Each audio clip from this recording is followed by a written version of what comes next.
Praise the lord. ప్రభు పేరట మీ అందరికీ శుభాభివందనాలు తెలియజేసుకుంటున్నాను. ఈ దినము దేవుని యొక్క వాగ్దానం చూసుకున్నట్లయితే కీర్తన గ్రంథము 20వ అధ్యాయం 5వ వచనం చూసుకుంటే, నీ ప్రార్థనలన్నీ యెహోవా సఫలపరచును గాక అని దేవుని యొక్క లేఖనం సెలవిస్తుంది.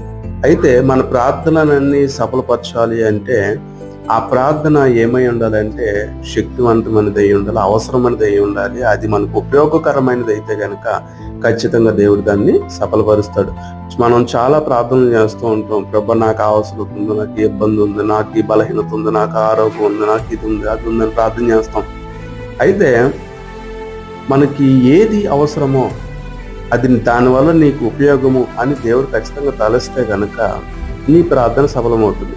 మనకి ఉపయోగం లేనివి ఏవైతే కోరుకుంటున్నావో దానివల్ల మనకు వచ్చే ప్రమాదాలు ఉన్నాయని అనుకుంటే కనుక దేవుడు దాన్ని సఫలం చేయడు. కాబట్టి మనం అడుగు ప్రతి వాటిని పొందుకునే విధంగా మన ప్రార్థనలు నిత్యము ఉండును గాక. ఆమేన్. God bless you.